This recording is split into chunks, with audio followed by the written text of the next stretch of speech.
ebiva mu kooti si birungi ewa HAJJI naye nga tetunaba kuba nti no tubikuwa soko subscribing likinga atereka obubaka bwawo mu comment section video eno juwe like ate tuberenga ate tweyongerayo ebiva mu kooti si birungi HAJJI munange aziddwayo ku alimanda paka nga kooti enkulu emuwadde olunaku olw'okutandika okuwuliriza omusango ogumuvunaanibwa bwe bityo nno webiri ono nno high court yegenda okubanga emuwa olunaku era ng'olunaku olwaleero tetutegedde ddi lwagenda kutandika oba lwe bagenda kutandika kuwulira musango gwe okusinziira ku bivudde mu kooti ento. We have instructions from the deputy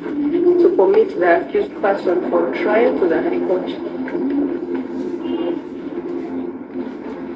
These are the summary of the things arranged for this person.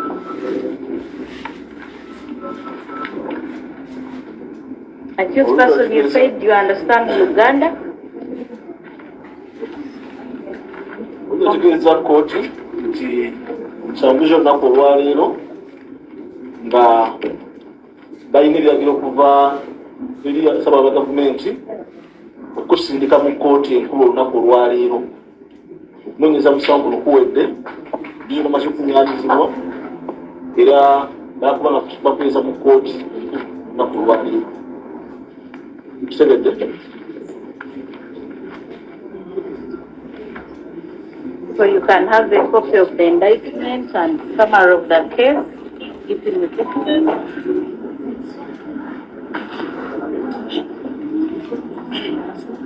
Ssaabawabi wa gavumenti munange ategezezza nti munange HAJJI avunaanibwa okukabasanya omwana we ayitibwa Nisha era Ssaabawabi avuddeyo n'ategeeza nga okunoonyereza we kwakoleddwa nga n'obujulizi babulina obumala obulaga nti no HAJJI ono yandibanga yakozesa omwana ono ayitibwa Nisha. Kaakati tulinda High Court oba kooti enkulu ebeere nga ewa HAJJI olunaku omusango guno egunatandika okuba nti nate guwulirwa mu butongole. Kati oyinza okwebuuza nti ate omusango already baali batugamba dda nti gwagenda mu kooti enkulu eri mukwano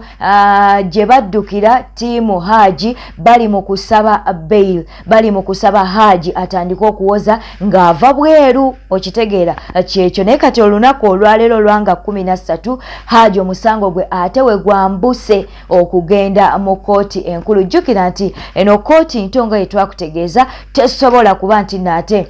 salawo oba ewulira omusango guno. Yensonga lwaki olunaku olwaleero omusango guno gusindikiddwa mu kooti enkulu naye ng'ate ye HAJJI aziddwayo mu kkomera paka nga kooti enkulu etuwadde olunaku. Subscribinga likinga atereka obubaka bwawo mu comment section. Bubadde bunkenke mukwano, bubadde bunkenke nga Hajjati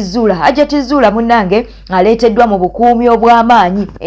Hajjati Zuula aleeteddwa mu bukuumi obw'amaanyi nga woli mu kulaba ate awo ate nga munange ne HAJJI watuusiddwa ku kooti enduulu ne zivuga eri tiimu HAJJI nabo ne babeera nga ate bakuba enduulu nga we tuli mu kuba nti nate tubikulaga. Naye we bityo we bibadde mu kooti olunaku olwaleero katulinde kooti enkulu ddi lweneewa oba lwenetandika okuwulira omusango guno. Webukeredde ng'omusumba Sserwadda avuddeyo n'atabukira endiga. Lwaki avuddeyo nalyo kagamba nti lwaki mubeera mu kkanisa ze mulaba nga zivudde ku mulamwa, lwaki mubeera n'abasumba be mulaba nti no bavudde ku mulamwa. Ono no wasinziridde n'abeera nga abalabula n'alyoka alabula endiga n'alyoka azigamba we mulaba omusumba avudde ku mulamwa nammwe muwete. Bw'atyo musumba Sserwadda wavuddeyo n'alyoka agamba simanyi ani gwabaddeko olunaku olwaleero, simanyi musumba Sserwadda ani gwalumbye. Omusumba oyo atandise okuva ku mulamwa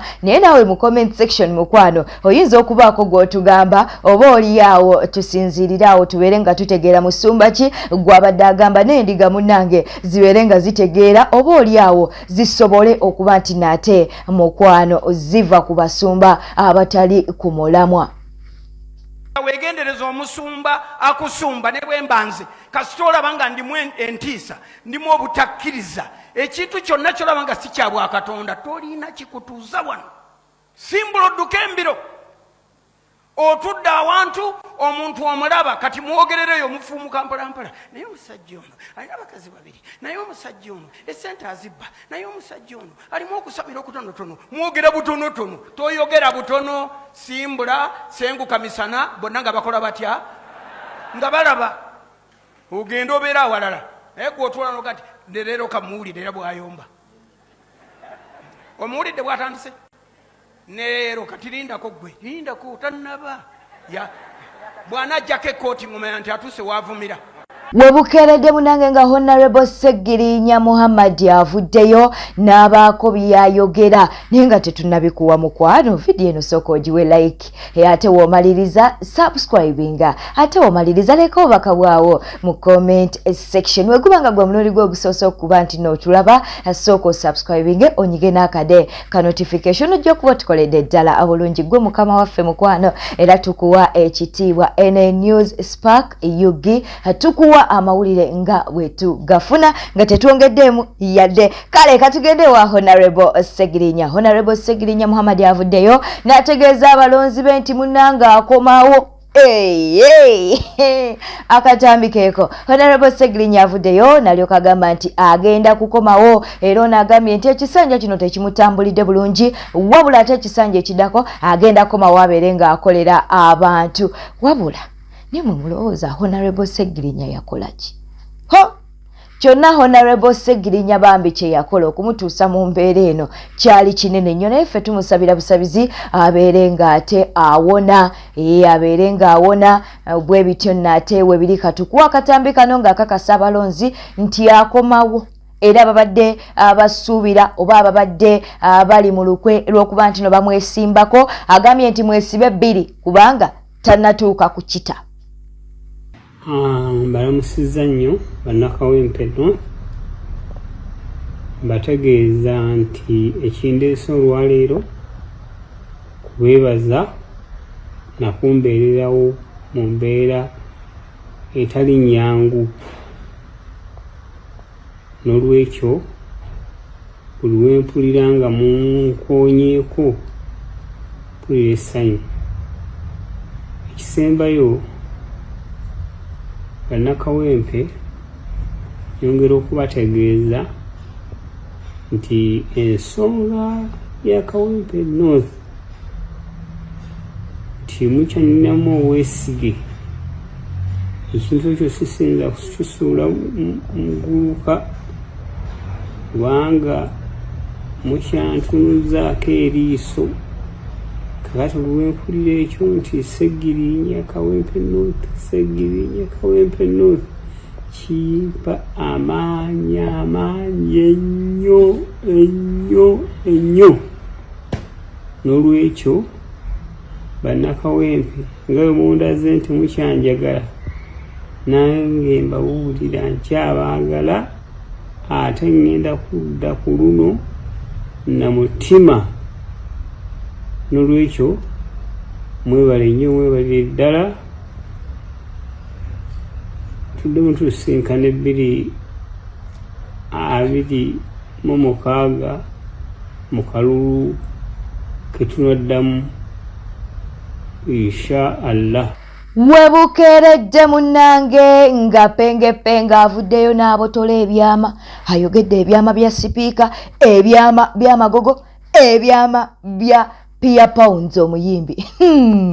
penge munnange avuddeyo naye nga tetunnakugamba ki kyayogedde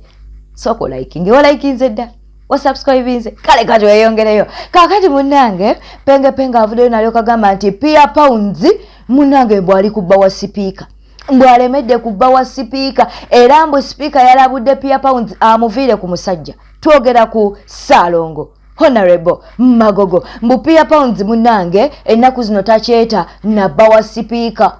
okusinziira ku penge kakati munnange Pia Pounds bawaamu nno ate ng'okimanyidde ddala nti ono omusajja talina sipiika yekka alina yaawo n'abalala lwaki teweesonyiwa bawaamu nno munnange katubikuwe penge yavuddeyo n'abeera nti ate agatuwa Pia Pounds mwannyinaze Owunyambugo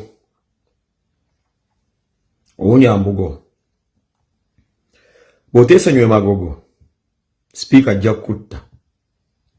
onaddiru gye wafunye eyafufa naye nkubuulira sipiika yategedde ozina magogo mwannyinaze tukome kuyimba abantu batemu magogo ajja kukuleetera akabasa nze nkulabudde sipiika akitegedde ozina magogo. Bwe tutyo bwe tutambudde obadde mulabi mulungi obale kwekumira ku News Park Channel gwagifudde kyeri mukwano bw'oba tonnaba ku subscribinga kikole mukwano tweyanziza nnyo ate video eno giwe like kusa n'okuleka obubaka bwawo mu comment section teweerabira okunyiga akade ka notification beera bulungi weeraba.